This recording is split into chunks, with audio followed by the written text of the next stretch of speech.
Hola, bienvenidos y bienvenidas a ¿Qué creen las mujeres que piensan los hombres? Soy Idalí Parra y hoy nos vamos a contar una historia desde el dolor. Vamos a contar una historia desde el poder, cómo una mujer se levanta y se salva a sí misma, pero también le abre camino para que muchas lo hagan. Este es un homenaje a la valentía, a la sororidad, pero también es un homenaje para todas aquellas mujeres que desde el dolor han logrado transformar su historia. Bienvenido, Ricardo. Hola, Idali, ¿Cómo buenas estás? tardes. Buenas tardes, invitados. Buenas Bueno, dos tardes. invitados de lujo, digo yo siempre, porque son personas que nos vienen a contribuir desde su experiencia, desde su conocimiento. Nos acompaña Carmen Muñoz Díaz, ¿no? Con una historia, pues yo digo que desde la enseñanza, ¿no? Vamos para resignificar. Y el doctor Leonardo Rueda Rueda, que desde su conocimiento científico y desde la experiencia como terapeuta también nos va a contribuir.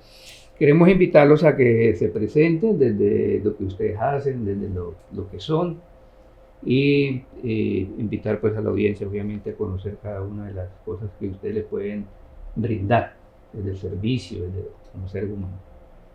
Muy buenas tardes, mi nombre Buenas es tardes, Carmen Carmen. Muñoz, escritora y conferencista Wow. en temas de violencia de género y violencia intrafamiliar.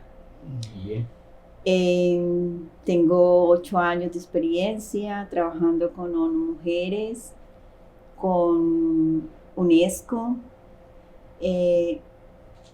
Mi historia personal la regalé en mi obra Crónicas sobre violencia de género para que la mujer utilice ese conocimiento, esa resiliencia que yo utilicé en mi caso, y hacer una mejor sociedad.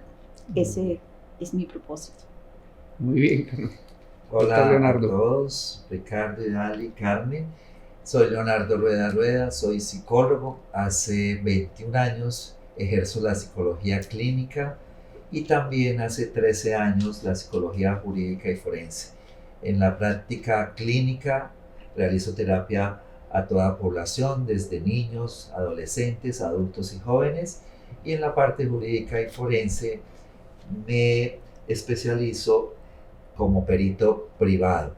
Y Muy este tema que nos convoca hoy precisamente de la violencia de género es una de las realidades que más atiendo en consulta, que más atiendo en procesos, y desde ahí poder ayudar también a muchas mujeres que padecen lo que yo he denominado esta nueva pandemia. Así es, doctor. Bueno, y como pregunta central, Carmen, de nuestro episodio, ¿qué crees tú como mujer que piensan los hombres cuando una mujer decide hablar, no quedarse callada, denunciar? Cuando la mujer habla, denuncia, porque no es solamente hablar. Si hablamos, queda en el aire y continuamos siendo cómplice del hombre que está cometiendo esos delitos. En el momento en que ella decide hablar y cortar esas cadenas de maltrato, ella se convierte en su enemigo. Él la comienza a ver como su enemigo, por lo tanto empieza a hacer una nueva estrategia para que la sociedad a él no lo vea como lo que es realmente, porque la violencia se estira en el tiempo y las personas de afuera del núcleo familiar ven al victimario con una imagen distinta a la que realmente él tiene de las puertas para adentro. Entonces sí se convierte en un enemigo para él, y él va a buscar todas las herramientas habidas por haber para desprestigiarla a ella, para a través de sus hijos dañarla también. Sí, va a buscar todo lo que encuentre en la parte en materia de penal. Va a buscar estrategias para que ella no acceda a la justicia. Okay. Eso me pasó. Bueno, Doc, gracias, Carmen. Y escuchando a Carmen, desde la experiencia que usted tiene como profesional y terapeuta en estos temas, ¿qué cree que piensan los hombres respecto al tema de la que nos cuenta Carmen, es decir, de esa estrategia que de pronto utilizan? Es una gran Cuando ellas pregunta. hablan. Sí, Y precisamente los Y hombres difícil. piensan que las mujeres nunca van a romper el miedo. Ujú. Y un miedo que convoca a un silencio. Entonces, precisamente el miedo y el silencio son el caldo de cultivo en el cual el hombre ejerce, sostiene, mantiene y promueve y agudiza y cronifica el ciclo de la violencia. El hombre piensa que la mujer nunca va a romper el miedo y el silencio. Y es precisamente y paradójicamente cuando la mujer se atreve a romper, a enfrentar su propio miedo, a romper ese silencio, que el ciclo empieza a desmontarse. claro. Bueno, Carmen, esto, con base en tu experiencia, ¿en qué momento tú te diste cuenta de que las cosas no estaban bien, que algo andaba mal? Yo trabajaba con la Gobernación del Atlántico y la Gobernación hizo un evento que trataba sobre temas dentro de la pareja, temas de violencia dentro del núcleo familiar. Ese evento duró 2 días, lo hicieron en la iglesia Torcoroma y yo asistí a ese evento porque yo trabajaba en logística, entonces asistí por las dos partes invitadas y también al mismo tiempo estaba trabajando. En ese evento fue donde me di cuenta que yo dentro de mi núcleo familiar estaba viviendo violencia sexual, violencia económica, violencia psicológica a niveles fuertes, porque yo no lo identificaba de esa forma. Le sucede a muchísimas víctimas que no lo identifican en esa dimensión en la que realmente están. Piensan que todas las parejas viven así, que como que es normalito. Y no, ahí me di cuenta porque estaba esa conferencia dirigida por psicólogos, abogados, trabajadores sociales, Médicos. o sea, todo, sí, cierto, todo el De equipo profesionales profesional. Claro. Ahí fue donde me Sí. concienticé de que yo me encontraba en una situación grave. Ok.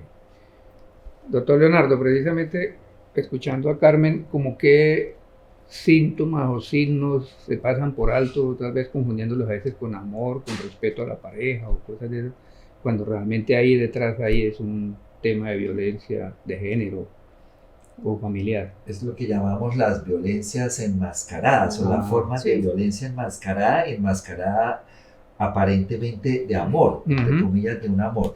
Y hay un primer síntoma muy importante, yo diría un síntoma cardinal, y Sí. es la estrategia de control. La estrategia de control es el primer, lo que llamaríamos actualmente en la modernidad, una estrategia, una bandera roja que llamamos, Ujú. y es cuando el agresor o cuando la persona que ejerce, en este caso el hombre que ejerce la violencia, empieza a tener medidas de control a través de medios, por ejemplo, a través del celular. Hay unas preguntas básicas y fundamentales y es ¿dónde estás? ¿Con quién estás? ¿Qué estás haciendo?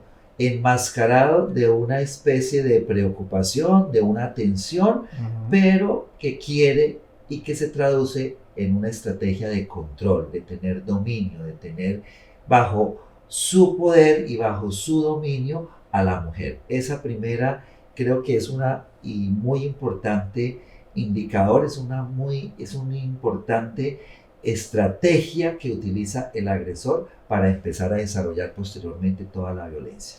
Doctor, y eso se me hace una pregunta también, o sea, ¿en todo contexto o, por decir algo, si la persona de una u otra forma no le ha visto unos señales de algún otro tipo de violencia, pero comienza a presentarse como que no llevan días sin verse la persona, pero ¿dónde estás? Te hace una videollamada, o ¿eso serán condiciones normales o quiere decir que sea señales de agresor o simplemente es algo normal?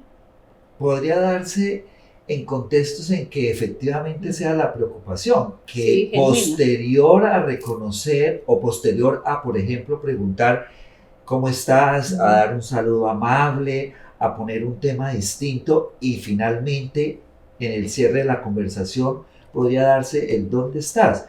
Pero es que la estrategia de control arranca cuando de entrada y el saludo, casi que no hay ni saludo, ¿qué es haces? ¿dónde estás? O la pregunta es ¿qué haces? Sí. ¿Dónde estás? ¿Qué haces? Y Eso es ya un patrón indicador. repetitivo. Y empieza a ser repetitivo. Sí. Porque una Ok. cosa es que sea esporádico, como usted lo pregunta, y de pronto que no, por alguna circunstancia demoró fuera de la ciudad 3 días, y a los 3 días va a preguntar cómo Sí, está, sí. bueno, ya es Un ejemplo que yo Ujú. viví cuando mi pareja estaba en la cárcel, en el tiempo que estaba en la cárcel, él me llamaba 12 de la noche y me decía, pásame a la niña.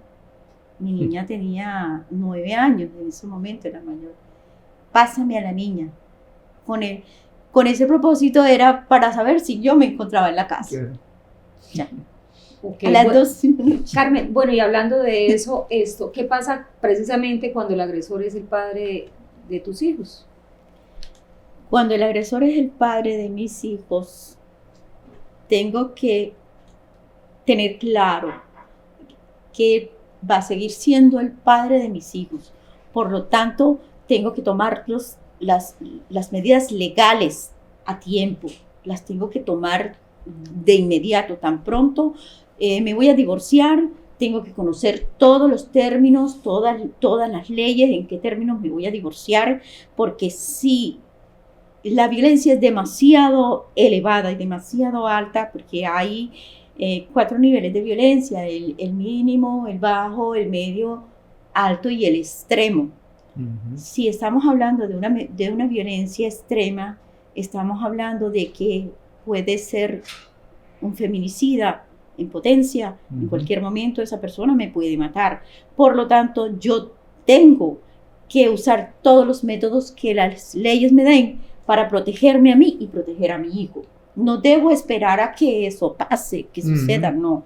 Debo tomar las medidas de forma urgente. Por ejemplo, pedir en el momento en que me estoy divorciando, pedir la custodia para mí nada más y salir del país. Si dentro de esas herramientas ya están a mi alcance. No esperar a que la víctima empiece a elevar a términos El agresor, descomunales. Claro. No, tomar las medidas de inmediato. Muy bien.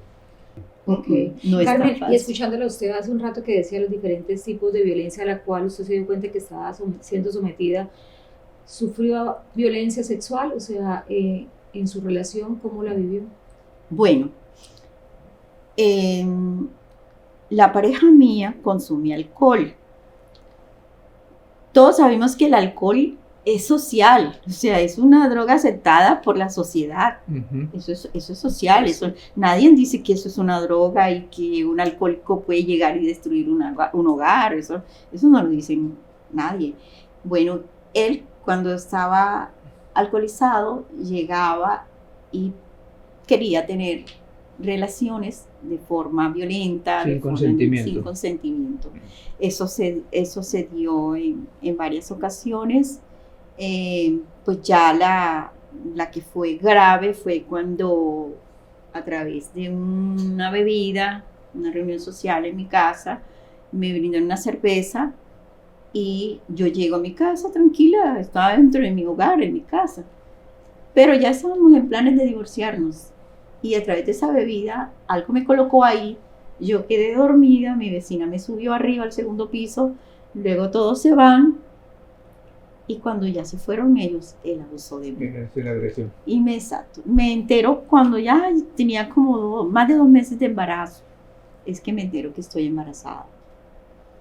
Y ahí comenzó todo ese maltrato. Yo no denuncié ante fiscalía por miedo a que me fuese a dañar más, o sea, que el daño fuera más grande, que fuese a dañar a mi bebé, que fuese a dañarme a mí. Y yo denuncié cuando el bebé tenía 4 meses de nacido, pero por violencia intrafamiliar. Y la violencia sexual se denuncia aparte.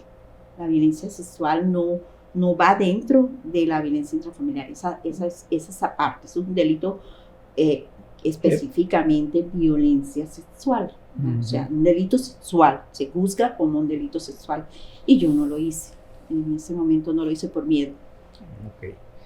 Bueno, doctor Leonardo, precisamente escuchando a Carmen, y usted que ha trabajado con agresores y de pronto con víctimas, la pregunta es: ¿qué patrones ha observado usted que utilizan, en este caso, los del género masculino contra el género femenino, a través de, bueno, mencionaban las figuras de poder, de económicas, de control, etcétera, pero cuáles son como los patrones, y también qué patrones exhibe la víctima, porque también puede que la víctima no denuncie porque considera que eso es normal, puntual o normal. Por miedo. O por miedo también. Carmen Sí. hacía una precisión en términos de la violencia sexual Ujú. muy importante, y es que existen todavía, y uno creería que en este siglo de la información, en este siglo del acceso a los medios, eso estaría superado, pero no.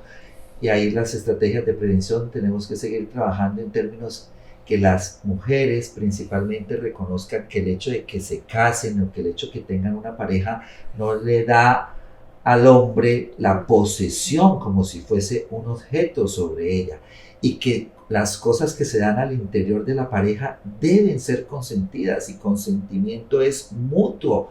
Y en este sentido, ella lo explicaba en su caso, fue puesta en una condición que se llama técnicamente en incapacidad de resistir.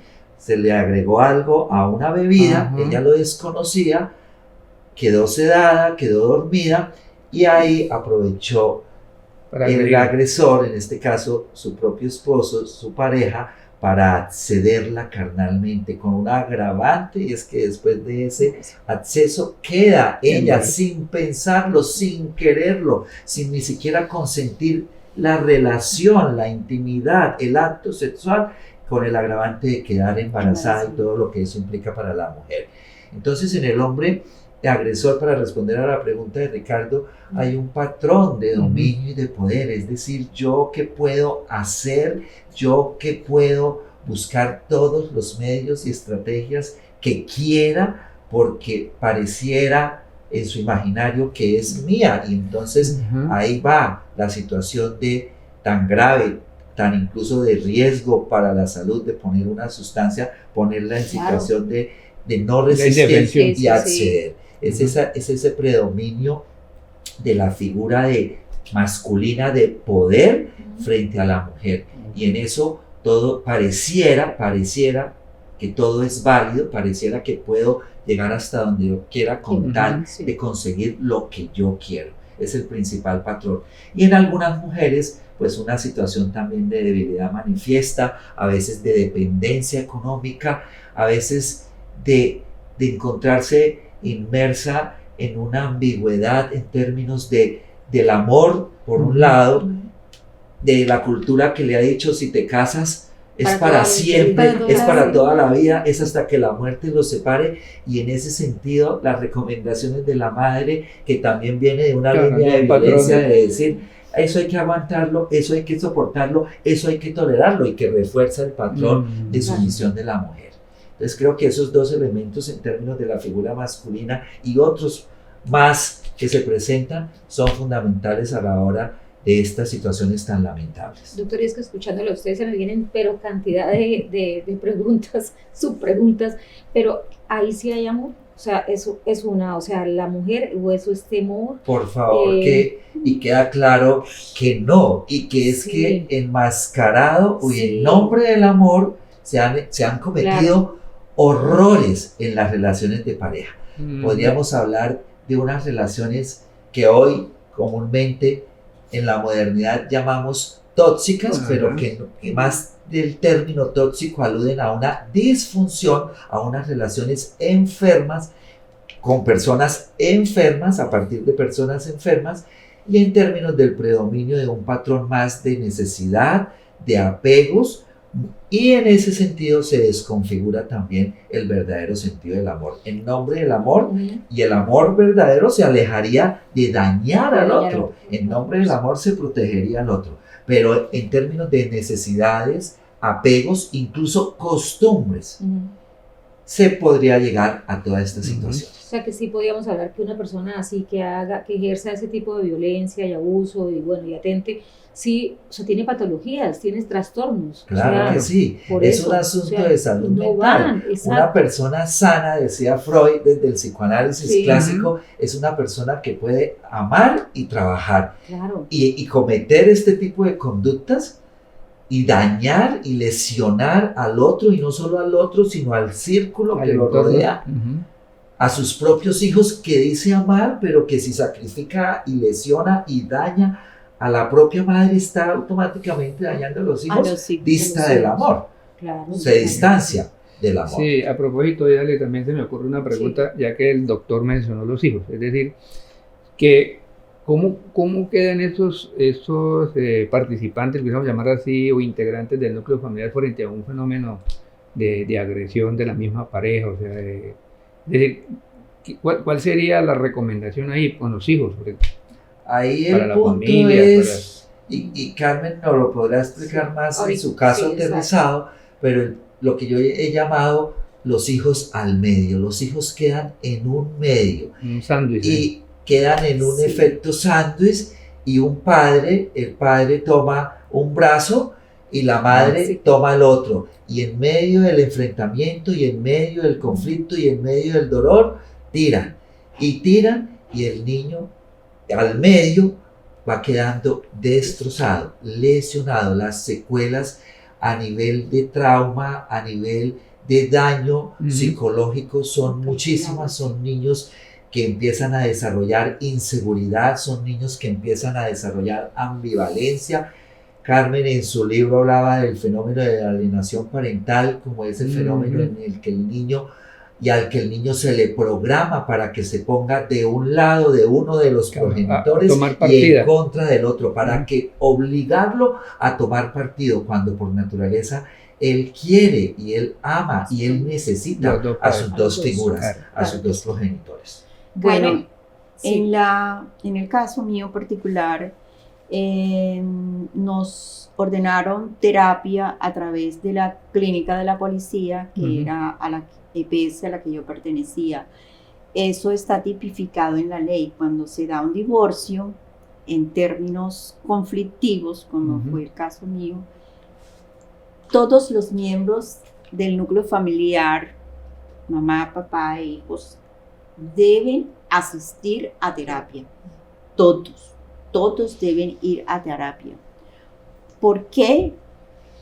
Porque a través de la terapia es como se va a volver a, o sea, que las relaciones no se dañen, lo que decía el doctor ahorita, los hijos no cojan un bando, porque no son dos bandos, es un solo... Entender ese proceso. Exacto, y no hay ex papá, ex mamá, ex hijo, no. Ahí es esposo y es esposo. La pareja tiene que continuar total. siendo un bloque, unido, un frente unido, y continuar enseñando, protegiendo a los hijos de forma amorosa, con buen ejemplo, con un ambiente, pero tienen que ir todos a terapia. Todos. En el caso mío, la única que fue a terapia por más de 2 años fui yo. Mis hijos, como él se los llevó, mis 2 hijas, no les permitió. No las quiso llevar a terapia. Solo fui a terapia yo, y continuó creciendo todo en las secuelas de ese divorcio en malos términos. Sí. Carmen, escuchándote hablar hace un momento acerca desde que quedas embarazada, nace tu hijo, pues a partir de toda esta situación que ya nos contaste, ¿cómo resignificaste el nacimiento de tu hijo desde el amor y no desde ese trauma? Bueno, yo en el momento que me realizan la ecografía de 3er nivel, yo vi el rostro de mi hijo clarito, porque ya tenía 2 meses y un poquito, unas 2 semanas. ¿Sí? Y en ese momento yo me enamoré de mi hijo, enamorada de mi hijo, o sea, yo ya lo veía. ¿Tú tenías 2 hijas, 2 niñas? Yo 2 hembras, Okay. Exacto, yo tenía dos hembras. Y en ese momento que yo le veo a él el rostro bien clarito, porque esa ecografía de Sí. tercer nivel, él se ve todo clarito. El feto se le ve toda, la naricita se le veía todo clarito. Yo me enamoré de mi hijo y todo fue en mí como a partir de ese momento, toda la lucha y todo lo que yo buscaba para ser feliz, para ponerle un norte a mi vida, Sí. me lo dio ese bebé. Esa es la realidad. Yo me enamoré y Ujú. construí una nueva Carmen, o sea, esta Carmen se volvió muy guerrera nueva con él. versión. Sí, sí. ¿En ningún momento pensaste otra cosa, Carmen, cuando ya tú sabías que estabas embarazada y estabas pasando por ese momento? Cuando mi ginecólogo me dijo que tenía que ir a fiscalía a denunciar y traer esa denuncia para poder realizarme un degrado, porque la ley lo tipifica Porque ha sido así, víctima de una la ley dice violación.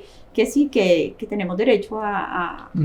no traerlo al mundo, porque los estudios han arrojado que los traumas Ujú. son bastante Desde fuertes. la concepción. Sí, Ujú. son fuertes. Las violaciones, Ujú. vengan de quien vengan, es una violación y va a dañar Ujú. a largo plazo, va a afectar ambas vidas, la vida del bebé que va a nacer y la vida mía.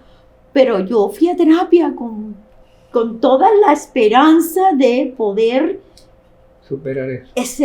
ser una buena mamá, Sí, que ya yo sabía ser mamá. Ujú. Ya esa es una ventaja Sí. para mí, que ya yo sabía ser mamá. Entonces, fue como, sí, no fue la manera como yo quería ser la madre de este hermoso bebé, pero vamos para adelante, vamos a apostarle a todo, a guerrearla. Y ese motorcito, ese amor hacia mi hijo, wow. Y con esto no quiero decir que quien pase por algo como lo que yo hice, que haga lo mismo, no. Fue mi experiencia decisión, y fue lo que me es una sirvió a elección. mí, lo que me funcionó, Claro. pero me ha costado mucho trabajo, muchas lágrimas y he estado rodeada de grandes seres humanos que Ujú. me han dicho, Carmen, es por aquí, Carmen, mira, es por aquí, Carmen, es por aquí, porque yo no me las sé todas, pero con esas personas, wow, he logrado muchísimas cosas. Claro que sí. Muy bien, muy bien. Bueno, doctor Leonardo, ¿qué crees como profesional con experiencia en terapia que piensan los hombres sobre el poder de una mujer cuando se transforma el dolor en acción? Es decir, cuando hace todo este proceso. La Súper catarsis. pregunta porque conecta perfectamente con lo que acaba de relatar Carmen. Sí, sí. Carmen toma una decisión en medio y a partir de una situación muy adversa. Eso no era lo que ella estaba pensando, ni queriendo, ni creyendo para ese momento de su vida.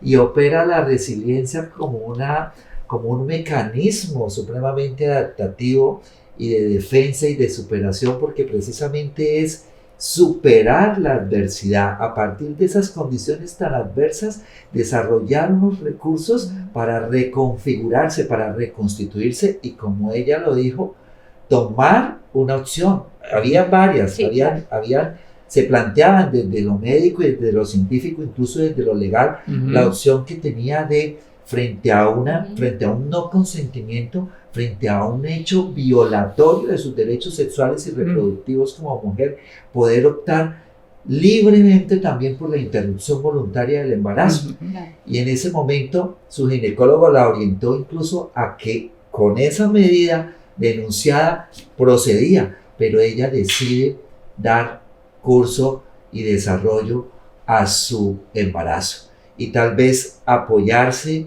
en eso, apoyarse en esa misma circunstancia, apoyarse en ese mismo momento en su hijo, en su futuro, en su plan de hijo, para superar esa situación tan dolorosa.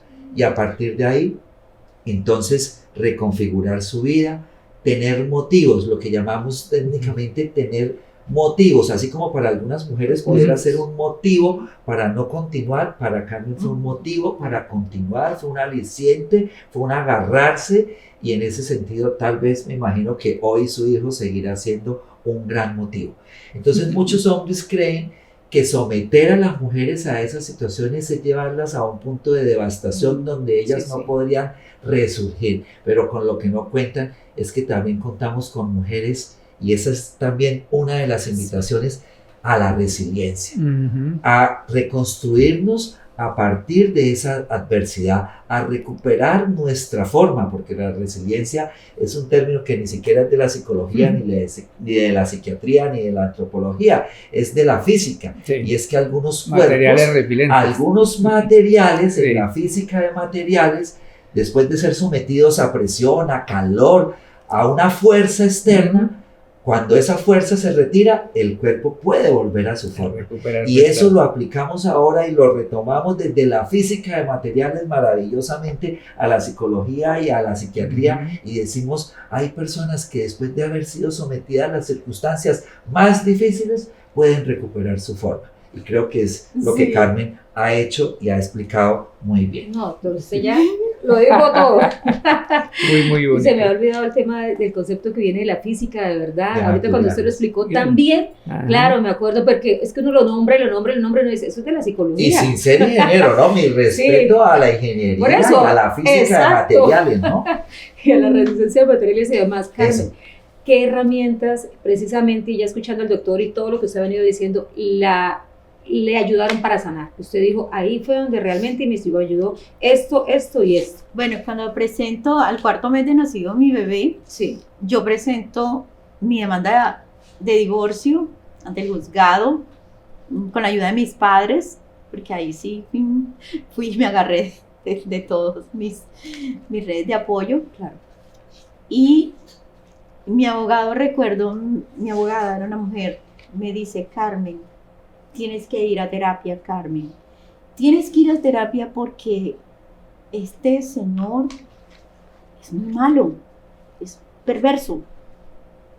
Y si no vas a terapia, entonces va a usar todo en contra tuya. ¿Ya ella estaba separada, Carmen, perdón? No, todavía bajo el mismo techo, pero ya el divorcio estaba en el juzgado y era un infierno dentro, era un infierno. Pero mi abogada sí recuerdo que me decía, Carmen, tienes que ir a terapia porque si no vas a terapia te va a terminar quitando al bebé, te va a quitar, porque ese era el propósito desde que nació el bebé. Él comenzó, me lo secuestró cuando tenía 1 añito de nacido, me lo secuestró. Wow, eso fue fuerte. Entonces siempre mi abogada me decía, Carmen, tienes que ir a terapia. Y ahí fue donde yo, con la terapia, comienzo con mi primera herramienta, Ley 1257. Mi abogado me puso la tarea.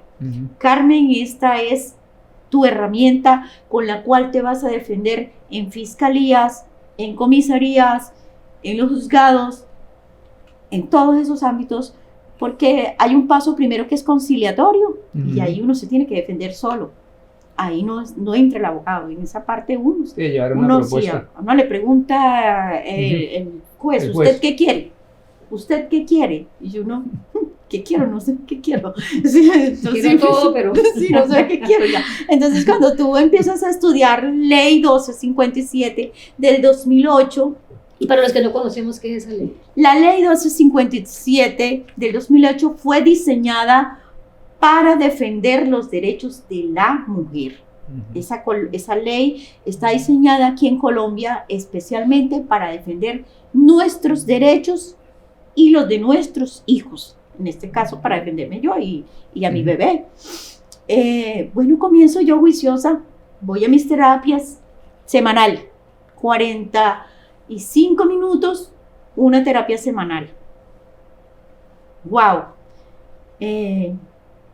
Fue como el entender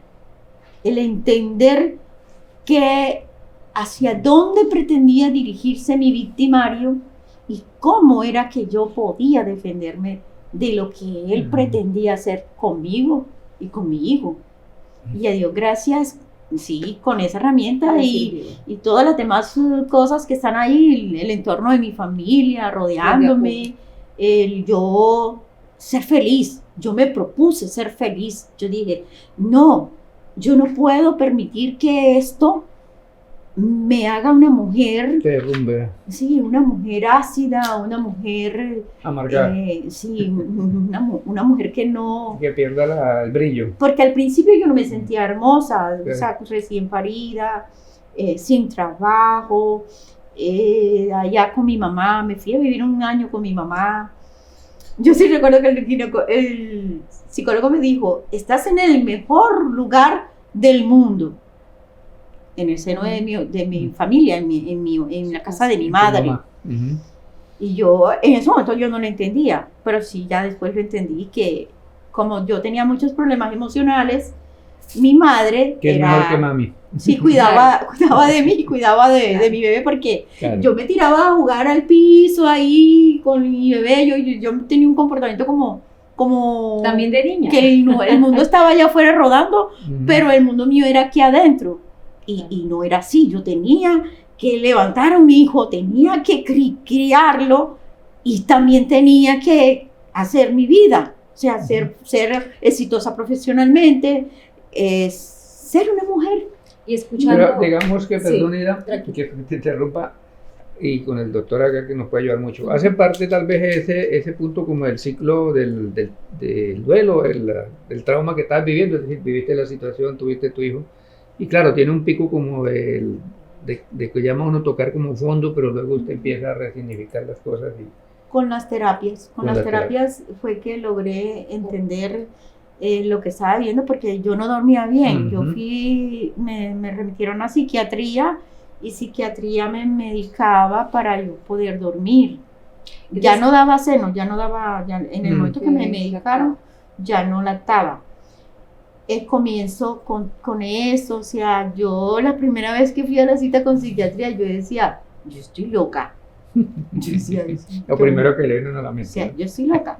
Pero no, cuando ya entro a la consulta, veo que el psicólogo me mandó para allá porque el que medica es el psiquiatra. Ujú.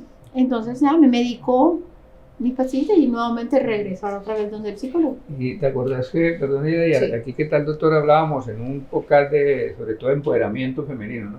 Que decía el colega tuyo, Eddie, que imagino que lo conoce, Eddie Amaya, Claro. que él decía que los pasos deberían ser primero psicología y luego psiquiatría, pero que a veces entendía que como que en la salud colombiana está como que a veces mandan primero al psiquiatra que al psicólogo. Bueno, No sé si- eso no sé si- ha cambiado y Sí. está Sí. cambiando y va a seguir cambiando. Sí. Recientemente se ha expedido hace un año la nueva ley de salud mental y el acceso, la prioridad. Precisamente creo que en un buen momento han hecho una lectura de las situaciones, de la complejidad de las situaciones de salud Ujú. mental, de la afectación en salud mental, y el acceso está escrito. Esperemos que en la aplicación, esperemos que en la práctica se dé. Ujú. Ya el acceso a salud mental, iniciando por psicología, va a ser directo. Ya no va a requerir esa primera, que yo llamo traba, ese primer obstáculo que era la Medicina validación de medicina Sí, general. Y como es un sistema complejo, es un sistema bastante demorado en la asignación de citas, pues la persona no da para esperar una valoración por medicina general, y si a criterio del médico Ajá. general se requería la remisión A a psicología. psicología, se haría. Ahora la persona puede llegar al servicio, Sí, puede sí, llegar sí. a consulta externa y Ok. solicitar Directa. directo Qué atención bueno. en psicología. Qué También bueno, hay doctor. urgencia, doctor. Y en urgencia. A ¿sí? mí me remitieron directamente por urgencias. También a la psicología. urgencia va a ser urgencia Sí, psicológica y sí. urgencia psiquiátrica. Qué bueno. Está escrito, esperemos que se dé en la práctica. Esperemos que se dé. Y en ese sentido, pues sí, lo indicado es hacer un primer escalamiento, un primer acercamiento a psicología y posteriormente la revisión para, si es necesario, si los síntomas están exacerbados, si hay problemas en hábitos o en ciclos vitales fundamentales como la alimentación y el sueño. Cuando se desregulan, la persona tiende a descompensarse muy rápidamente. Entonces es recomendable, como en el caso de Carmen, por la falta de sueño, fue escalada a psiquiatría. Por urgencia. Ok. O sea, por psicología primero por urgencia y el psicólogo me remitió a Psiquiatría. psiquiatría. Muy bien. Doctor, es que varios psicólogos que hemos tenido en diferentes oportunidades, en diferentes episodios, nos dicen, hay mucha necesidad, hay mucha demanda de psicólogos, pero uno habla con muchos psicólogos, con amigos que uno tiene o amigas, Ujú. y dice, es que me ha tocado hacer otras cosas. Es más, algunos no están ejerciendo su profesión porque de pronto no han montado su oficina, su consultorio y demás. Y dice, ¿a dónde? Yo les digo, es que hay demanda. Les digo yo, ¿ustedes por qué no han ido? Dice, ¿pero a dónde? Si no, llevo como 10 años y llevo, sí, obviamente, hago un despegue aquí, hago un despegue allá, pero es que no ha sido consistente. Entonces uno dice, ¿será que con esta nueva ley, y haciendo un paréntesis al caso de Carmen, esto vamos a necesitar entonces, el sistema va a necesitar Claro que sí. psicólogos y gente que aporte su trabajo? Esperemos que el sistema, Sí, que yo digo es un sistema, esperemos hablar en pasado, era un Sí. sistema perverso, porque por un lado le hace ver al paciente o le hace ver a la persona que necesita la atención en salud mental, que es una atención especializada, pero a las condiciones del profesional son unas condiciones lamentables en términos de recursos, en términos de tiempo, pues en una consulta de 20 minutos que se paga a 5,000 o a 6,000 pesos, ¿quién podría sobrevivir? por eso. Entonces ahí es donde me refiero al sistema perverso que por un lado dice, vamos a Estamos. privilegiar la salud mental, Sí. pero por otro lado, ¿cuáles son las condiciones de manejo de quien ejerce o quien tiene la Atiende. responsabilidad? Porque es que atender en psicología y en psicología clínica es una gran responsabilidad. Pero esperemos que eso, y siendo positivos y siendo optimistas, eso mejore y que las condiciones del servicio en urgencias, en consulta externa, pase ya no de 20 minutos, sino mínimo de 45 minutos, y que el profesional pueda ser reconocido y que las agendas estén disponibles disponibles. para que la persona pueda acceder. Claro. Por eso muchos profesionales no ejercen la psicología clínica, porque en el sistema público sobre todo y en el sistema privado que le sirve al sistema público no hay condiciones para ejercer. Claro, Ricardo, aquí es como cuando aplicamos nosotros el tema en talento humano, o sea, en recursos humanos. Es decir, si no está bien el trabajador, o sea, pues tampoco va a dar un servicio de valor, o sea, Claro. no va tampoco a rendir, a estar a gusto. Exactamente, es lo mismo. Así es. Bueno, doctor Leonardo, vamos a continuar aquí con esta pregunta de la sesión anterior. Desde el concepto de salud mental, digamos que cuál podría ser los tipos de daños psicológicos que puede sufrir la persona víctima cuando vive bajo la amenaza permanente. Y bueno, ¿cuáles son como las recomendaciones para que esta persona después pueda sanar, después que ha salido de un proceso de pronto de que la victimizaron o la revictimizaron, porque también es el fenómeno que se da en la parte jurídica? Por los casos, por la experiencia que he tenido y por la literatura incluso, hay un conjunto de síntomas muy expresivos, llamativos, que empiezan a desarrollar las mujeres. Probablemente Carmen ya transitó por ellos, y son la depresión, la ansiedad, la somatización de síntomas, lo que el cuerpo expresa, lo que la mujer calla, el cuerpo empieza a expresarlo. Hay mucha A través de somatización enfermedades, ¿no? a través de enfermedades físicas, pero de base psicosomática. Realmente la mujer no debería enfermar, pero estar sometida a esa situación, a esa experiencia permanente de violencia, porque sucede muchas veces a lo largo de la vida, dura muchísimo tiempo. A la mujer le cuesta mucho romper precisamente el ciclo de la violencia, porque hay un elemento muy importante que no lo hemos tocado, y es la promesa de cambio. Es que el agresor siempre, en la acentuación del conflicto, en la acentuación de la agresión y la violencia, promete que eso no va a volver a suceder. Y la mujer logra una adaptación muy extraña, muy paradójica, muy rara Y progresiva, ¿no? Cíclica. y cíclica y sostenida y reiterativa, Sí. pero bajo la ilusión de esa promesa de cambio. Esto va a ser mejor. Y entonces bajo esa promesa se sostienen todos los síntomas, pero principalmente los de tipo depresivo, los de tipo ansioso y los físicos de tipo conversivos, entre otros muchos síntomas que se puedan desarrollar. Como resaltar lo que nos contaba Carmen de la autoestima, ¿no? La lesión a la autoestima, ¿no? Porque es una estrategia del agresor dar en el punto de evaluar, atacarla, el valor precisamente que tiene la mujer, el concepto, la autoimagen, la autoestima, y en ese sentido de evaluarla, compararla, de desarrollar estrategias de humillación, de desarrollar estrategias de descrédito social para llevarla a un estado de sumisión, a un estado de alejamiento, a un estado en que la mujer pierde el valor de sí misma. Y cuando la mujer pierde el valor de sí misma en su esencia de ser mujer, pues ahí es donde se sostiene todo el ciclo de violencia. Doctora, a mí me ha causado curiosidad algo, y es, a veces veo gente tan exitosa, digamos tan segura de sí misma, cuando están en escenarios laborales, en reuniones sociales, y cuando están con la pareja, y llámese hombre y mujer, ¿no? Porque va para los dos sentidos, los ve uno tan pequeños, se ven pequeños. O sea, es como si en ese momento se opacaran, se minimizan, como si hubiese una nube ahí. Yo los he visto así. He terminado por pensar, y tuve un caso que cuando te escucho pareciera que lo estoy retrotrayendo vívido al recuerdo, y precisamente en la audiencia se decía: pero ¿cómo una mujer como la que usted presenta, tan devaluada, tan enferma, tan incluso genera situaciones de incapacidad y discapacidad, el sometimiento en largos tiempos a la violencia?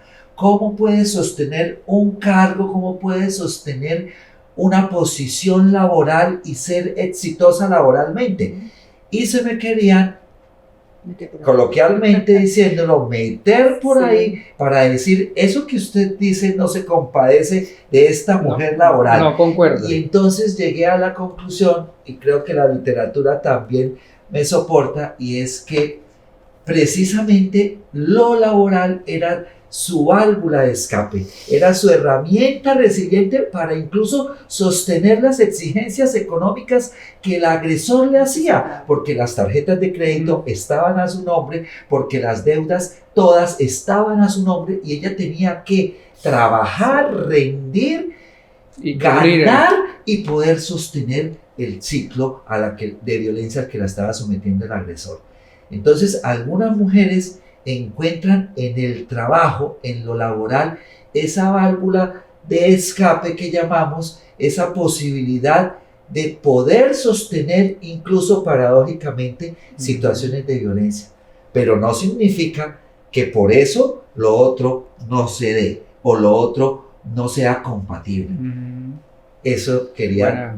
Lo que el doctor acaba de decir es importante en los casos, porque la medicina forense, los psicólogos de medicina forense, en este caso lo estudian los investigadores de CTI, estudian medicina forense, y los psicólogos y psiquiatras de medicina forense, ellos son quienes nos hacen ese examen, y ahí es donde ellos se dan cuenta hasta qué nivel fuimos dañadas, o sea, hasta dónde llegó el daño que el agresor hizo sobre nosotras. En el caso mío, yo sufrí depresión leve.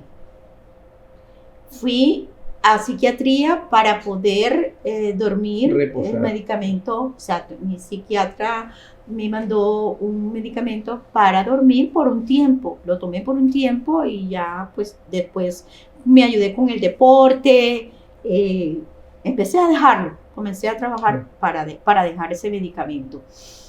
Me afectó en infecciones repetitivas. Yo a cada rato tenía infecciones aquí, en la garganta, tenía alergias, todo. O sea, alergias que aparecen sin porque causa aparente. Mi hábito alimenticio cambió. O sea, a mí me atraía mucho las cosas dulces, quería comer cosas como ansiedad. Cosas dulces por la ansiedad. Y la depresión, y yo no me estaba alimentando sanamente, no hacía deporte, porque yo siempre fui una mujer de hacer deporte, una vida sana, pero en ese momento que estaba viviendo eso, no iba a hacer deporte porque pensaba que él me iba a buscar por ahí, me iba a encontrar. El miedo. Sí, por el miedo no salía a hacer deporte. Entonces sí, eso se dio en mí, de que me afectó mi alimentación. Vida social tampoco. No quería tener eso, yo no quería asistir, porque como son los mismos amigos de la pareja, o sea, las amistades yo les decía, si me invitan a mí, no lo inviten a él, por favor, me dices, me avisas, si él va a ir para yo no ir. Entonces terminaron invitándolo a él y yo no iba a esas reuniones. Entonces yo me alejé de eso. También me afectó mi imagen. Yo no quería maquillarme. Ya no me llamaba la atención. Solamente me arreglaba mi cabello. Pues yo soy asesor de imagen y yo siempre me vestía bien. Por eso muchas veces me decían, pero es que tú llegaste al examen psicológico y psiquiatra bien arreglada. Yo soy asesor de imagen y eso está como aquí bien radicado en mí. Ya es una competencia. Sí, yo lo hacía innata, de manera muy natural, porque yo soy asesor de imagen, pero puede que a otra mujer no le dieran ganas de arreglarse o de combinar bien lo que se colocaba. Claro. Pero yo sí recuerdo que yo me miraba al espejo y yo veía a una mujer ahí como muy demacrada, diferente, como esa que no soy yo. claro. ¿Sí me entiendes? Yo decía, yo no me veo bonita, de verdad, me miraba y yo no me veía bonita. Era como sentir rechazo a su propia... Yo misma, sí, yo misma me miraba en el espejo y yo no me veía bonita y tampoco quería ir al salón a arreglarme mi cabello, que normalmente para mí era rutinario, cada 15 días ir al salón, arreglarme. Eso me afectó, toda esa parte me afectó. Y logré salir de ahí ya, después de los 2 años, ya comencé a cambiar, ya empecé a quererme más, a cuidar mi alimentación, a hacer deporte, y ahí se fueron dando las cosas de mi vida. Carmen, cuando te presentaste dijiste que, bueno, escritora, asesora de imagen y bueno, y ahorita lideresa de varios grupos femeninos. Precisamente este libro, esta es Crónica sobre violencia de género, es tu crónica, tu libro que escribiste. Prácticamente aquí quedó el testimonio como herramienta, tu testimonio como herramienta. ¿Qué escribiste aquí rápidamente que no podías decir en voz alta y lo tuviste que hacer aquí por escrito a través de esa obra tuya? Sí. Bueno, muchísima gente en mis círculos social y laboral no conocía la verdad de lo que sucedió dentro de ese divorcio, y cuando el juez dicta una preclusión, porque yo denuncié inmediatamente que tomó mi divorcio y me secuestró a mi hijo, yo fui a denunciar por violencia intrafamiliar. Cuando el juez en el 2018 dicta una preclusión, para mí fue tan indignante, para mí fue como si le hubieran premiado a él por haber cometido todos esos delitos contra mí. Y yo dije, Dios mío, esto no se puede quedar impune, no puedo permitir que esto quede impune, voy a hacer una denuncia pública, y este libro es una denuncia pública, por eso se llama Crónica sobre violencia de género, porque yo le mostré al mundo a través de mi obra literaria cómo el Estado revictimiza a una mujer que presentó todas las pruebas de los vejámenes que su pareja le hizo, le hicieron imputación de cargos y posteriormente ellos cogen y archivan, porque precluir es archivar un proceso, o sea, como que ahí no hubo delito, y ahí sí hubo delito y sí fue probado, pero el juez no quiso dictar una sentencia, él no lo quiso hacer. Literal, si yo hubiese tenido un abogado privado, mi abogado me defiende, inmediatamente se entra todo el proceso, pero como mi abogado era de la Defensoría del Pueblo, él no hizo Era de nada. oficio. Era de oficio, Se sí. sentaron los cuatro, en el 2018 se sentaron los cuatro, el juez, el fiscal, el abogado de la Defensoría y personero. Los cuatro se sentaron y los cuatro dictaron una preclusión. Entonces, yo a través de mi libro estoy enseñándole al mundo entero, porque ya mi libro está montado en Google, ya mi libro está siendo conocido Sí, por todas las entidades que competen, porque yo de inmediato comencé a través de ONU Mujeres a dictar charlas en las juntas de acción comunal, en los eventos de los afros. Los afros me adoran porque yo siempre voy a todos los eventos de los afros y ahí se dictan todas estas charlas competente a lo que está ahí en mi Al libro. tema del libro. Ujú, Sí. ok. Muy bien. Doctor, escuchando a Carmen y hablando en una charla previa con usted, es que suceden dos cosas que la verdad no me hacen clic, sí, pero no. Y es, la nueva juventud, hombres, mujeres, chicas, chicos, son más abiertos a la terapia, a ese crecimiento, digamos, personal, conjunto, a las nuevas masculinidades, a ser parte de ese empoderamiento femenino, pero también al mismo tiempo vemos que lo que tú decías en una conversación, y es por qué tanto efecto hoy día de esa violencia que lleva a feminicidio, y es el tema de las enfermedades y de la salud mental. O sea, hay mucho más. Entonces uno dice, si la nueva juventud está abierta y enfocada en trabajar en esto, ¿por qué será que se está propagando tanto ese tema de la salud mental o de tantos desórdenes ahí? De base Sí. hay y precisamente ayer, 10 de octubre del año 2025, conmemorábamos el Día De la salud mental. Mundial de la Salud De salud Mental. mental. ¿Sí? Y octubre es el mes en esa línea de Mundial de la Salud Mental. Sí. Y hay una preocupación cada vez más significativa desde las instituciones, no solo por detectar o por tener una estadística acerca de los desórdenes en salud mental, sino también creo que hay una tendencia en las personas a revisarse. Pareciera que desde la moda, lo hablábamos en términos de muchos influenciadores, han hecho bien queriendo o sin quererlo, pero yo creo que queriéndolo, Sí. a las nuevas generaciones en términos de asistir, ir a terapia, como Carmen lo ha reiterado, como un elemento fundamental en su Sí. proceso de curarse, en proceso de sanarse, que es un proceso largo.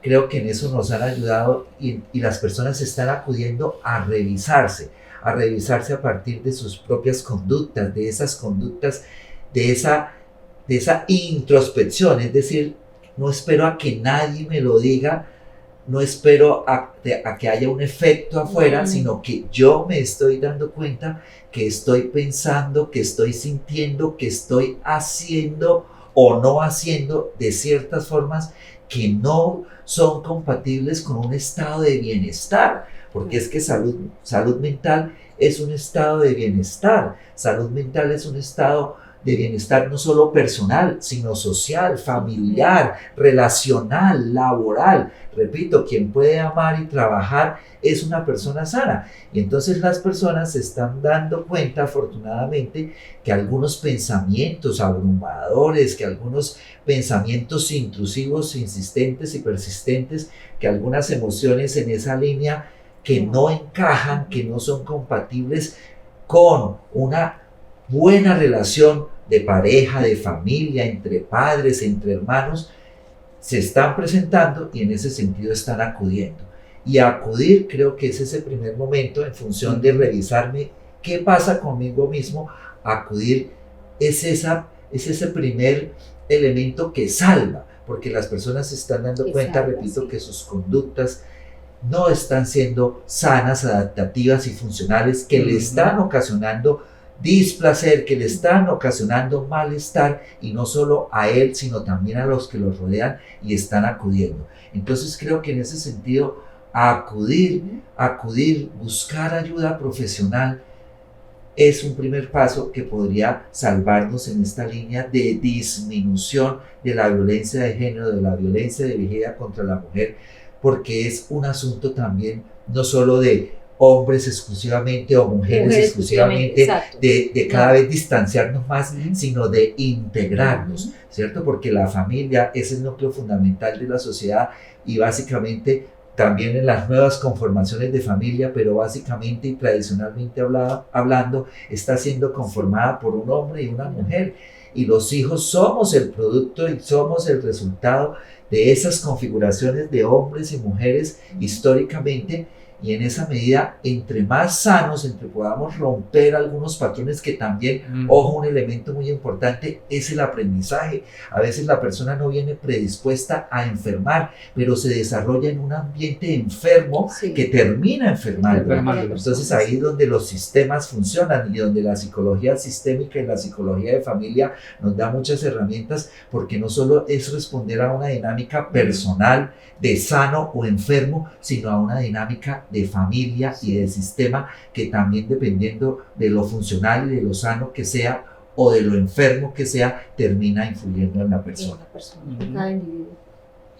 Bueno, Doc, a propósito, digamos que como terapeuta, los síntomas, digamos que muestran estas personas que son agresoras, y también como las medidas preventivas, o si pudiera decir correctivas, cuando ya es víctima, que bueno, ya Carmen nos ha hablado varias veces de eso, pero puntualmente, que se recomendaría a nuestra audiencia. Bueno, y en la línea de lo que hemos venido hablando, que quede claro que el control no es amor. Okay.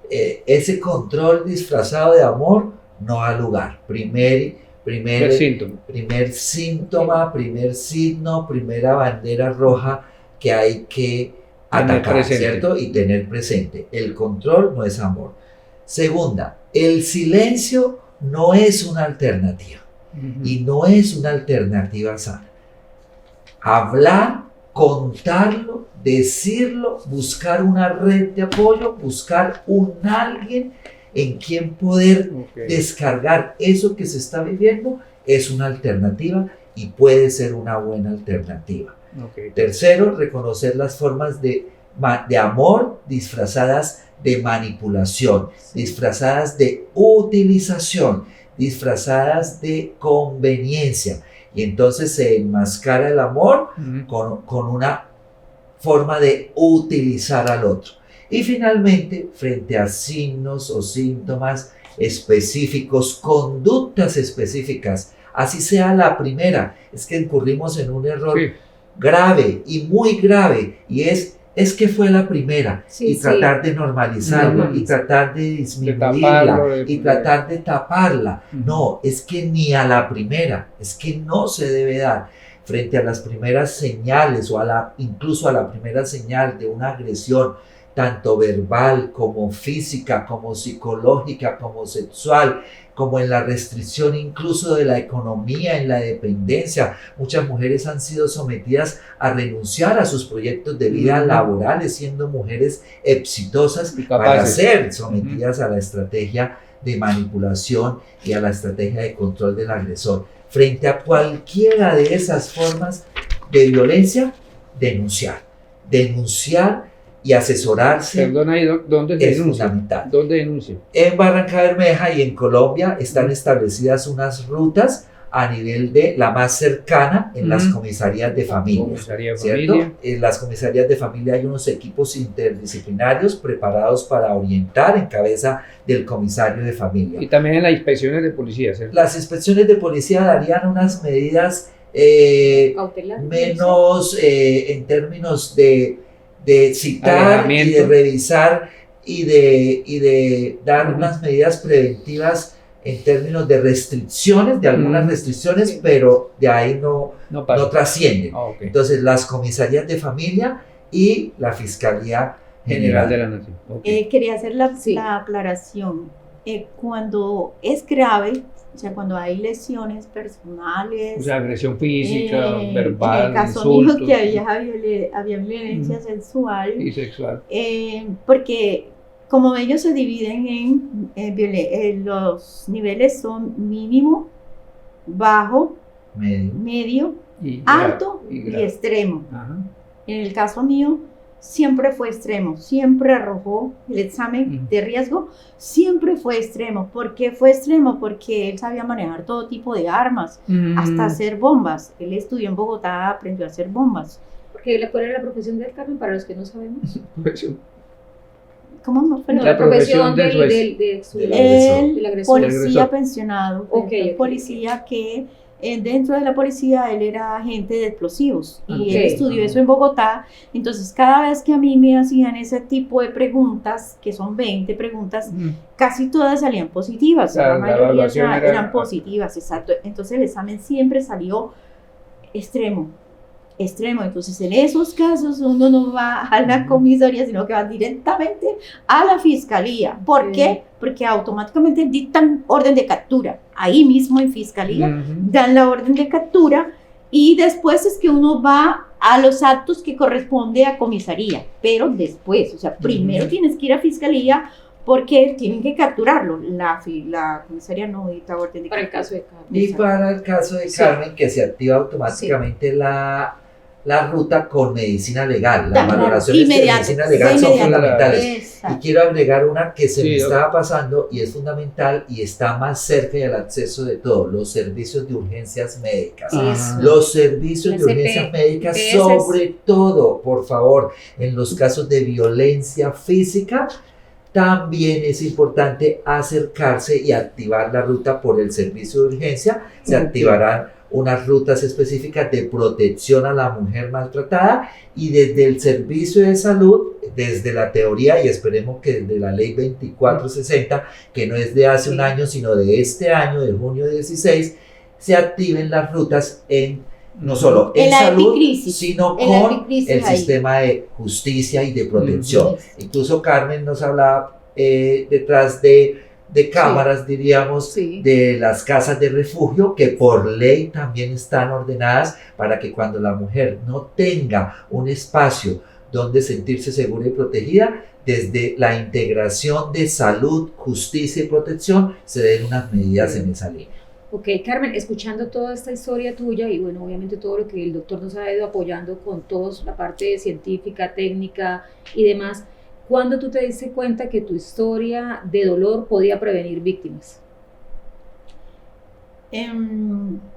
ONU Mujeres, a través de la gobernación del Atlántico, me arropó desde el momento en que yo inicio la denuncia y comienzo todo ese proceso ya. Ellos me llevaron a un congreso nacional de mujeres víctimas de abuso sexual. Y en ese momento es cuando yo comienzo a escuchar de la voz de los psicólogos, los sociólogos, los sexólogos, abogados, porque todo ese equipo, cada uno te enseña algo diferente.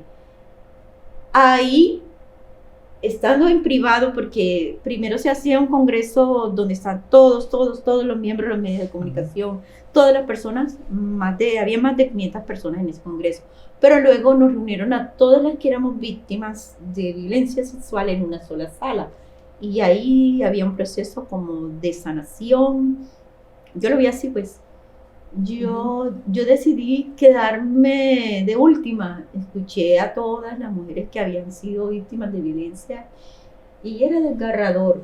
Fue desgarrador escuchar mujeres que fueron violadas como por 50 hombres en las diferentes zonas del país. Al final yo hice mi intervención y yo di mi testimonio desde la terapia. Cómo la terapia había cambiado en mí esa postura de víctima. Yo ya no me sentía una víctima. Yo ya me sentía una mujer capaz de ser feliz, capaz de dirigir mi vida y botar eso a la basura. Literal. De víctima a protagonista. Sí, yo lo escribía, rompía y lo botaba a la basura o lo quemaba. A diferencia de más de 200 mujeres hablaron ahí y yo siempre vi que se expresaban siempre como víctimas. Siempre sus expresiones, sus cosas fueron como una víctima. Y charlando con ellas ya me di cuenta que casi ninguna había ido a terapia. Casi ninguna. Entonces yo desde lo que me funcionó a mí, porque es que el hecho de que haya sido mi esposo, eso no hacía diferencia. Claro. Fui agredida, fui drogada y fui violentada sexualmente. Entonces, ese aporte para ellas fue grande. Yo sentí ese aplauso tan fuerte porque en ese momento ellas reconocieron que sí que había que ir a terapia. Claro, hay que trabajar en eso. Bueno, estábamos hablando precisamente de prevención y la pregunta sería, bueno, frente al tema de feminicidios, hablamos de rutas de atención, pero ¿cuáles serían las cosas que habría que mejorar del sistema? Y también le diríamos como que al sistema legal que aún calla frente a los feminicidios, ¿cuál sería como el mensaje ahí que necesitaríamos? Hay a veces una situación que es bastante compleja de manejar porque toca ciertas fibras y ciertos niveles. Carmen lo expresó en su discurso y es la revictimización secundaria, porque hay 3 niveles de victimización y revictimización. Primero el directo, que es en este caso Carmen, que vivió, que otras personas dirán, no he ni siquiera concebido que eso me pueda pasar. Carmen ya directa es una víctima directa de esa situación y de esas múltiples formas de violencia que cuando la escuchaba decía y se sostiene. Y todavía se sostienen en la actualidad con su empoderamiento, con todos los recursos que ha desarrollado y se sostienen. Con miedo, como decía la otra persona a la que diría no lo hago porque tengo miedo, porque me costaría la vida, pero Carmen lo ha hecho incluso con miedo. O sea, y es que el miedo alcanza para todos y es una emoción básica entre las básicas, pero incluso hay que hacerlo con miedo, hay que denunciarlo y hay que hacerlo con miedo. A pesar del miedo. Y entonces en ese sentido creo que viene una línea que también ha padecido cuando precluyeron su proceso, cuando lo pone en su libro y lo explica, y es la victimización secundaria, la que las instituciones que en teoría están creadas para proteger y para salvaguardar y para garantizar el derecho por A, por B o por C, no lo hacen. Entonces viene una revictimización que llamamos institucional. A veces vamos de frente contra los funcionarios, pero a veces no hay dientes en el sistema, lo que llamamos. No, hay unas leyes muy bien escritas y muy bien logradas, pero vamos a unos despachos congestionados, sin personas, sin talento humano, sin especialistas en la materia. Y entonces eso también complica, no es en últimas el funcionario que quiera hacerlo por hacerlo, sino porque no tiene herramientas. Pero se da también en ese orden de ideas, una victimización secundaria o institucional. Y una tercera, esa a la que está expuesta la víctima, Carmen, probablemente también lo ha estado, y es la sociedad en general, las redes cercanas, sociales, el barrio, los vecinos, que deberían acogerla, a veces la misma familia que debería acogerla, empieza también a ser un señalador, a veces empieza a ser un vulnerador, empieza a generar aspectos de burla y es una victimización terciaria. Credibilidad también, ¿no? Y entonces en ese sentido, una forma de prevención y que esperamos que con las nuevas herramientas, al menos escritas que se están dando, es que se empodere también a los funcionarios, se les den herramientas a los funcionarios, a las comisarías de familia, con presupuesto, con personal. Han tratado las comisarías con formación, con actualización. Las comisarías de familia han tratado y siguen en ese proceso de al menos una atención 24 horas, porque la violencia contra la mujer no reconoce horas, no reconoce tiempos, no reconoce sexo, edad, lugar, economía.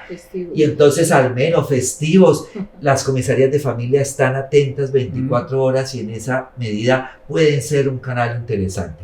Pero hay que seguir trabajando en el fortalecimiento institucional, en los recursos que no dependen de nosotros y que probablemente hoy no los resolvamos, pero que en las políticas públicas se pueda dar herramientas para que efectivamente quien está encargado de salvaguardar y proteger este tipo de situaciones lo puede hacer en la debida forma.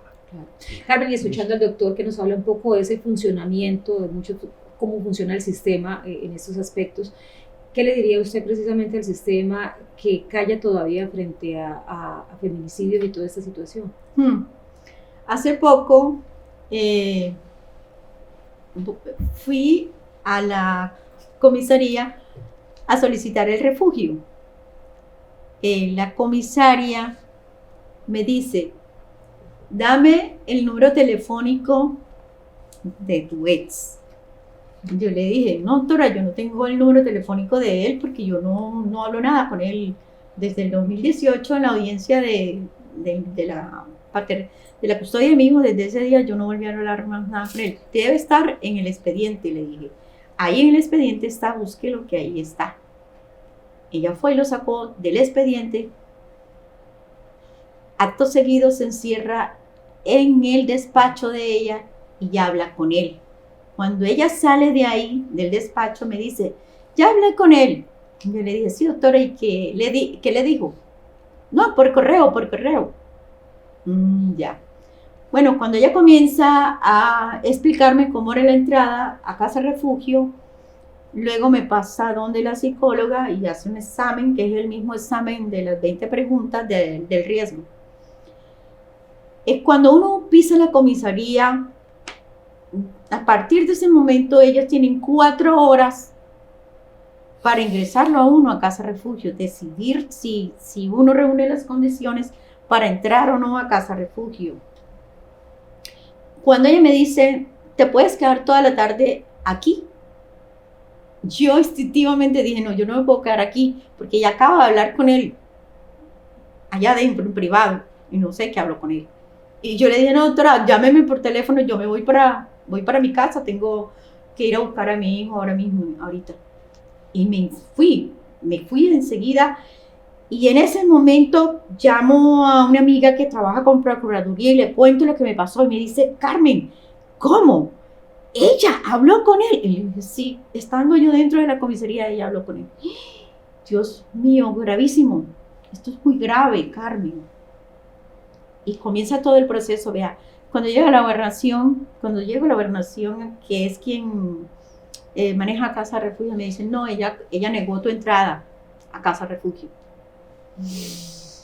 Ay, Dios mío, para mí fue un golpe, fue una cosa impresionante, Dios mío. Yo dije, ¿esto qué es? ¿Qué contiene esto? De inmediato hice un derecho de petición, aprendí a hacer los derechos de petición, ya aprendí, y posteriormente, si no resuelven, viene la tutela. Doctora, ayúdeme, derecho de petición. Se lo llevé a la fiscal y se lo llevé a ella, a la comisaria.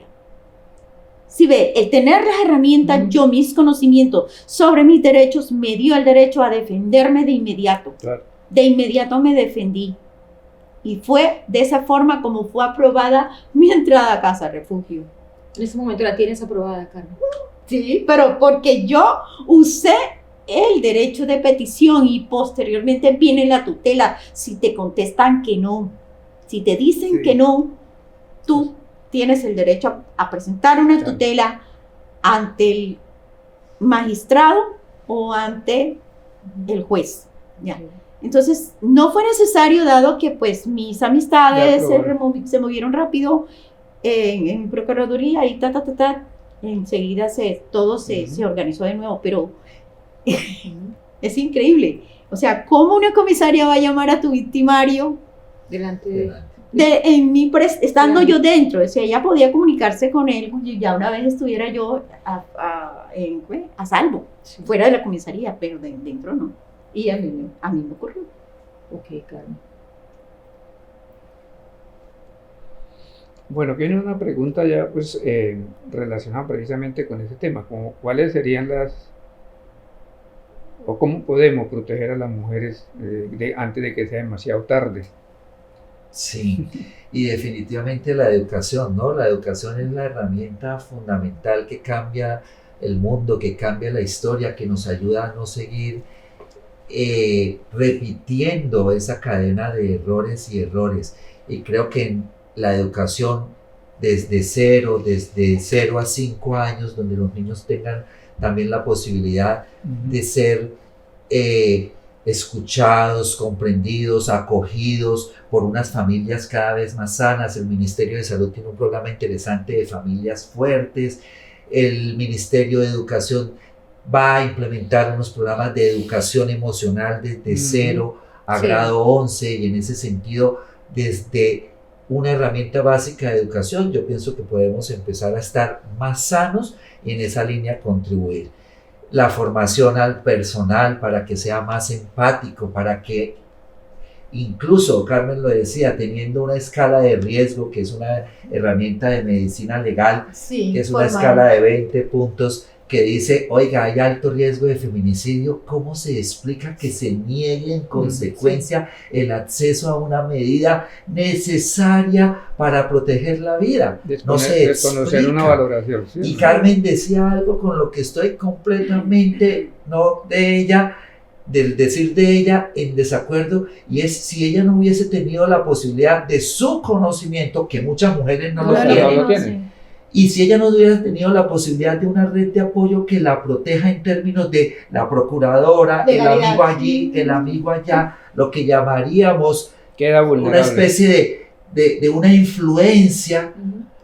Y entonces, ¿qué hubiese pasado con Carmen? Ella tuvo esa posibilidad, pero, y ahí viene la estrategia, conocimiento, más información, más jornadas de sensibilización comunitarias y sociales, donde las mujeres sepan qué hacer en caso de situaciones como estas, porque no tener conocimiento implica darle ventaja al agresor y pone en últimas en riesgo a la mujer. Si Carmen no hubiera tenido el conocimiento y no hubiera tenido los contactos que la ayudaron a gestionar su acceso a la casa, por la decisión de la funcionaria hubiese quedado completamente desprotegida y a merced del riesgo altísimo de feminicidio por parte de la agresora. Continuado huyendo. Tal vez hoy no estaría aquí. Huyendo. Pero sí, eso es importantísimo. Vuelvo y les recuerdo, la ley 1257 funciona como las tablas de multiplicar, las tablas de dividir, las tablas de restar, que nos ayudan a sobrevivir, porque quien no se sepa las tablas, le es muy difícil sobrevivir en este mundo. Para todo se aplican las tablas de multiplicar. Bueno, entonces esa ley, es una ABC, por favor, vamos a estudiarla, tanto los hombres como las mujeres. ¿Por qué los hombres? A pesar de que esa ley no está diseñada para ellos, esa ley está diseñada exclusivamente para nosotras las mujeres, pero ellos, en conocimiento de esa ley, aprenden a evitar entrar en esos delitos, o sea, cometer esos delitos. Lo van a entender, pero esto es un delito, yo esto no lo puedo hacer porque esto es un delito. Yo siempre les digo, de hecho he asesorado a muchos jóvenes que no viven con la mamá de sus hijos y comienza ese conflicto con los niños, pero ellos no son así tan violentos, sino con conflictos pequeñitos, pero yo les digo a ellos, mira, apréndete esta ley y vas a ver tú que van a disminuir los problemas entre tú y la mamá de tu niño, porque lo vas a saber manejar. Cuando te vayas a una audiencia, ya tú vas a saber, si es que este es el derecho de ella, ese es el derecho de ella, yo no se lo puedo vulnerar. Claro. Carmen, y bueno, ya pasando a un bloque ya de mensajes finales, ¿qué te ha enseñado tu hijo sobre el amor y el perdón?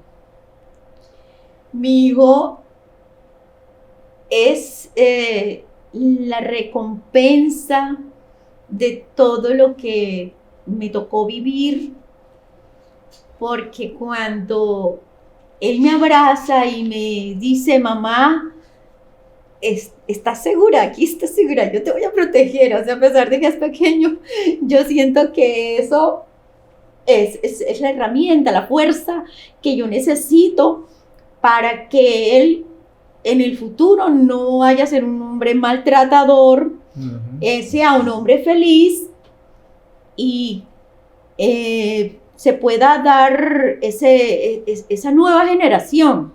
Pienso yo que a través de esos cambios, pues vamos a crear una nueva generación. Muy bien.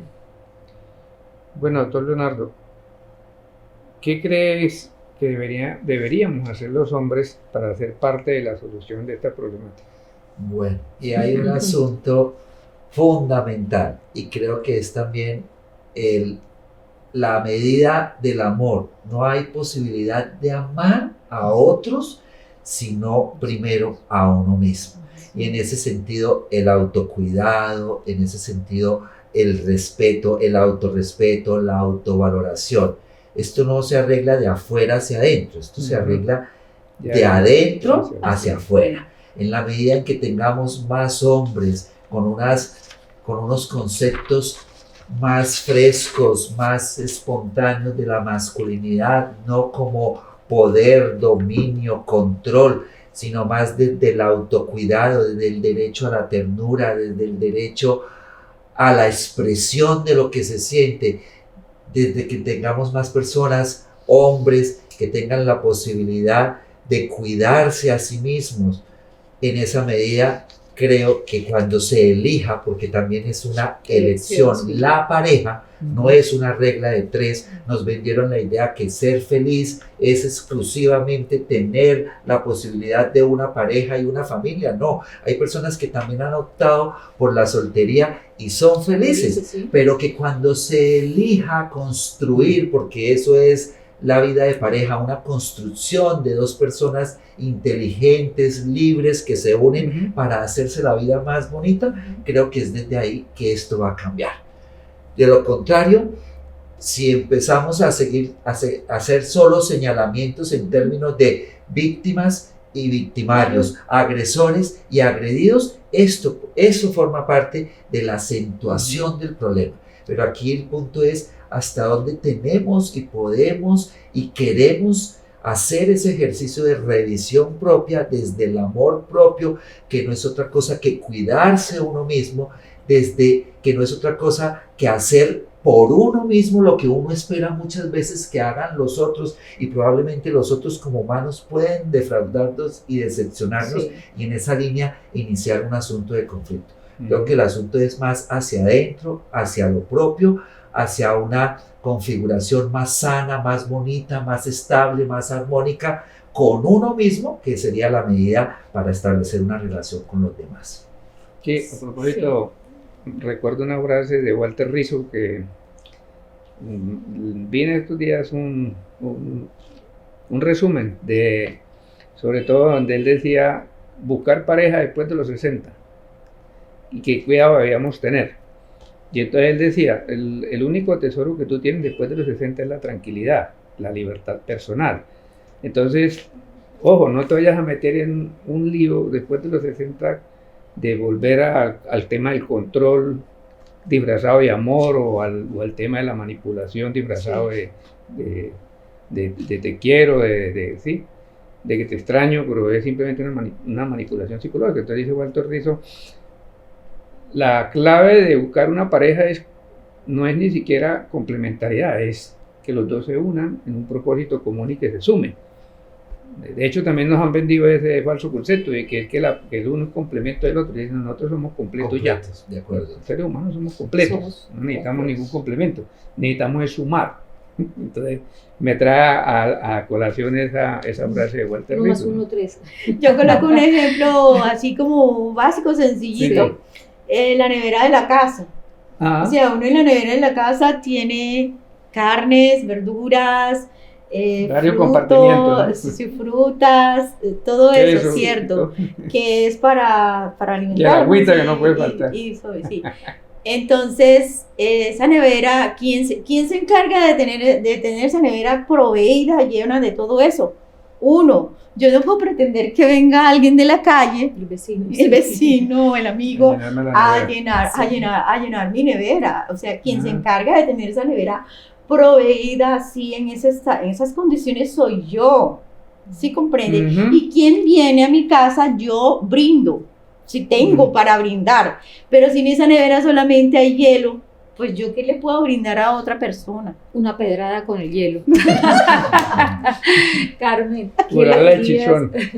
Sí, ¿qué le dirías a esas mujeres que todavía callan? Bueno, yo les diría que siempre debe tener uno un círculo mínimo de 6 personas. O sea, científicamente el doctor lo sabe, que debe haber un círculo mínimo de 6 personas alrededor de, entre amigos, entre familiares. Ese círculo, cultívalo siempre, y debe ser como mínimo 6 personas. Ya, si tú no sientes la confianza de decirle a nadie de ese círculo que tienes alrededor, consulta con tu terapeuta y le cuentas a tu terapeuta, ya, en la consulta médica. Por ahí comienzas, por ahí empiezas, porque esa persona no te va a juzgar, esa persona no te va a decir que esto está mal, que esto no. Esa persona te va a asesorar de la forma profesional y adecuada, que es el psicólogo. Y al círculo que está alrededor de la víctima, le recomiendo creerle a la víctima inicialmente. Ya después se encargarán de probar si eso no es verdad las entidades competentes, como son los médicos de medicina legal, los investigadores, todo el equipo competente. Pero inicialmente, si la víctima te dice, fui agredida sexualmente, créele. Si la víctima te dice, es que él no me da nada de dinero, créele. Siempre, primero hay que creerle. A mí no me creyeron cuando yo dije que había sido abusada sexualmente. A mi mejor amiga no me creyó. Se burló de mí, me dijo, ¿cómo así? ¿Tu esposo? ¿Tu esposo? No, sí, ese es tu esposo. No te puede violar. No, él no te puede violar. Él no te pudo haber violado porque él es tu esposo. Entonces siempre hay que creerle a la víctima y entonces buscar las rutas. Ahí poco a poco se van enrutando, pero sí, con mucho respeto. Lo primero es creer. Muy bien. Bueno, doctor Leonardo, ya para ir llegando a nuestro cierre de este importante capítulo, su mensaje de cierre con algunas herramientas, pues ya nos ha mencionado varias veces algunas, pero digamos herramientas que pueden usar las mujeres o los hombres, incluso la familia o la comunidad para pues prevención del tema, primero que todo, y pues en el evento que produzca, como dice aquí Carmen, actuar. Es básicamente atender esas señales, ¿no? No hacer caso omiso. En este tema de la violencia de género, no normalizar las conductas como la antecedente. Como es su esposo, ¿cómo me va a hablar de violación si es su esposo? Es su esposo, no su dueño. Ajá. Es su esposo, no usted un objeto o una posesión. Y en ese sentido, el consentimiento es fundamental, y no solo a nivel de pareja.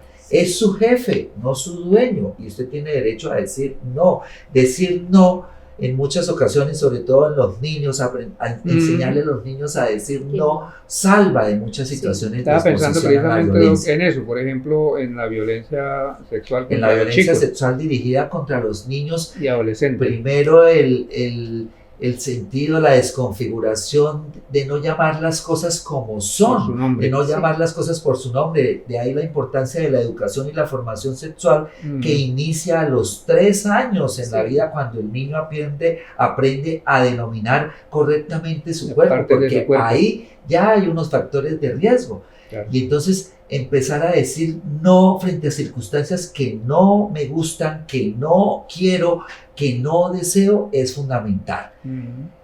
A decirlo, correr, buscar apoyo, en el caso de los niños, buscar apoyo y decir lo que está sucediendo, no callar. El silencio no es la alternativa. Hablar, decirlo, contarlo, fundamental. No guardar secretos. A los niños, a veces los padres equivocadamente les mandamos un mensaje en términos de te doy esto, pero no le digas a nadie.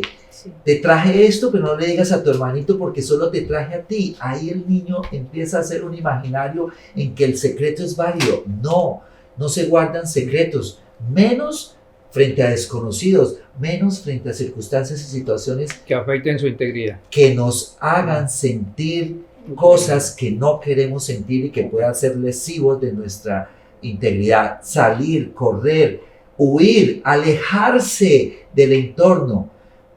Muchas mujeres cuentan su historia con tristeza en términos de decir y pensar que no me podía ni ir porque no tenía ni para un taxi, ni para llamar un taxi, porque el celular, el plan lo paga él y depende de él y el teléfono es de él. Y entonces quedan en una especie de encierro total, físico y real, que muchas veces limita a las mujeres. No quedarse sin esos recursos que probablemente en algún momento para una emergencia son necesarios, porque pues ¿a dónde nos podemos desplazar sin un recurso? Guardar. Sí, guardar, siempre les he dicho a las mujeres, Sí. Proveerse de algún recurso adicional o de alguna persona que también pueda acudir en algún momento para que pueda salvar.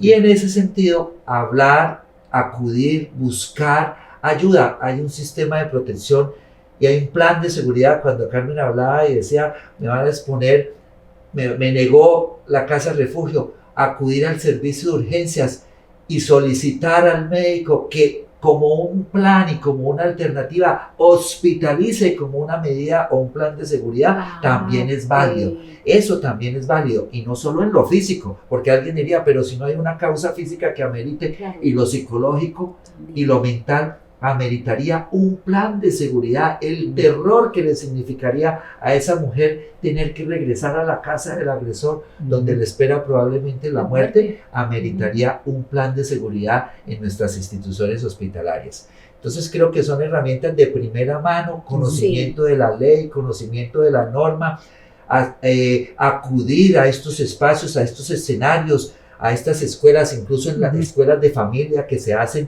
en las instituciones educativas, acudir y estar muy atentos a incorporar, como decía Carmen, en la ley 1257 y en las otras leyes de protección a la mujer, esas medidas que en algún momento nos pueden salvar. Claro, mire, ese kit de herramientas tan fundamental, tan importante, y a veces que no lo digamos ni siquiera a concebir cosas tan sencillas que ni siquiera se nos podría ocurrir y que nos puede salvar la vida. Doctor, de verdad que genial ese kit de herramientas.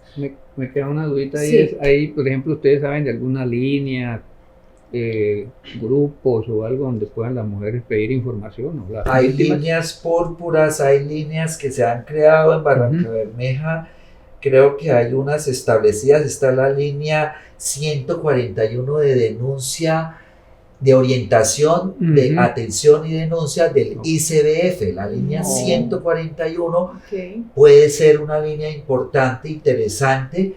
Esa línea activa inmediatamente la ruta con policía, dependiendo del caso, policía de infancia, adolescencia o policía nacional, y funciona muy bien. Y en Barranca Bermeja también hay unas líneas específicas que podrían ayudarnos, y son las líneas, por ejemplo, de las líneas de atención de la Fiscalía, la 122,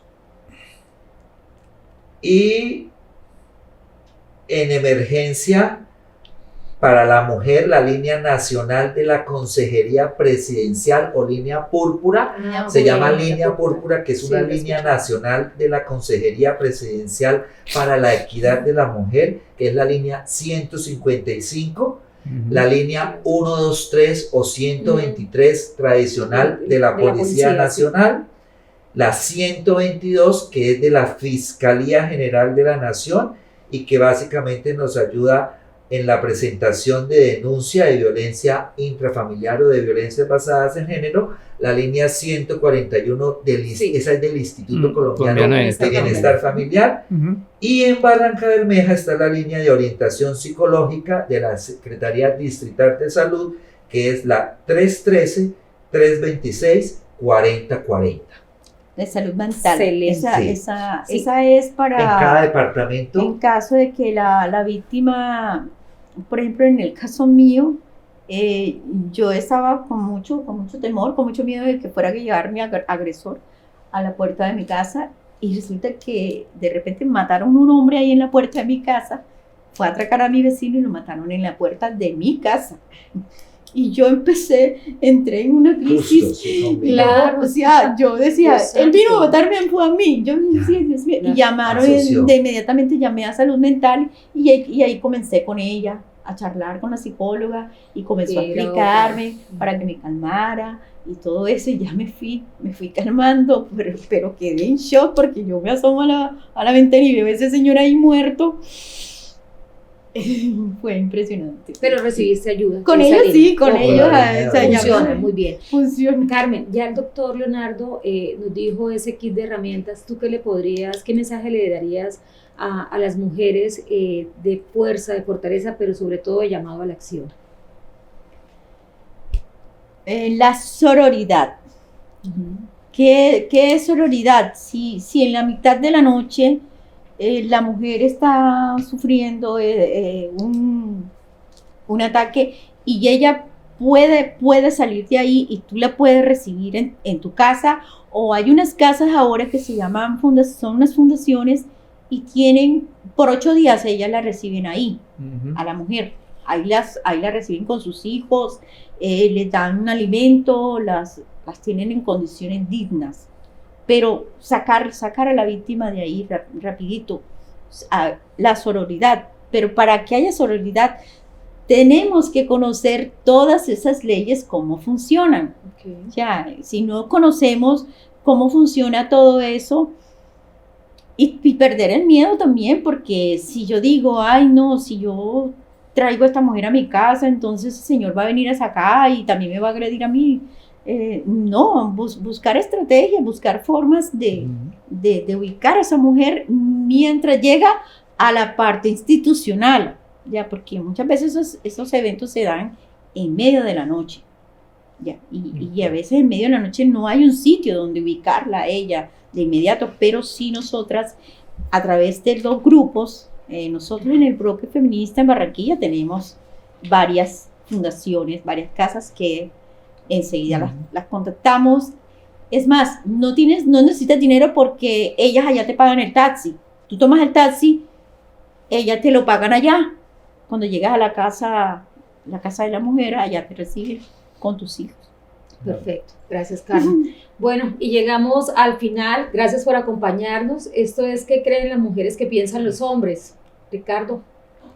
Sí, muchas gracias a los invitados, la verdad que un excelente programa.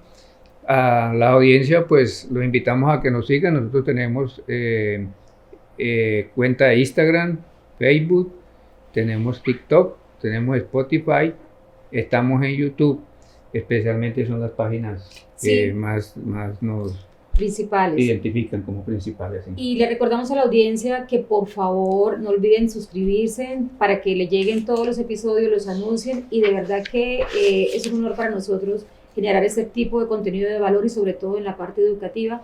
A alguien le puede llegar un mensaje que le puede ayudar. Uno no sabe cuándo y en qué momento significa una palabra de aliento de nuestros invitados, de nuestros doctor, en este caso el apoyo tan grande que nos brindó el doctor Leonardo en explicarnos y en ampliar tanto esos conceptos que a veces no los tenemos tan claros.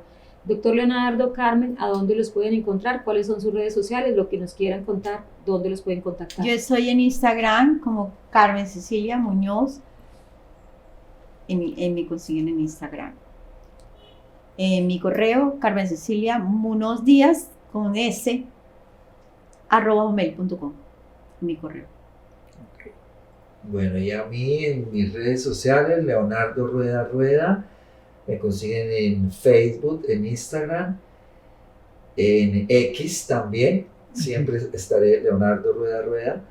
Y en Barranca Bermeja, en Cruz Roja Colombiana, la Unidad Municipal Barranca Bermeja. Ahí tengo mi consultorio, y como institución IPS prestamos en algunas ocasiones incluso un servicio muy social, muy asequible para todas las personas, y desde ese departamento de psicología pues tenemos una acción que estamos sosteniendo durante 20 años. Gracias. Bueno, hoy no solo escuchamos una historia, escuchamos una voz que salva, porque cuando una mujer decide transformar su dolor en acción, no hay sistema que la detenga. Muchas gracias. Muchas gracias. Chao. Bueno, sí.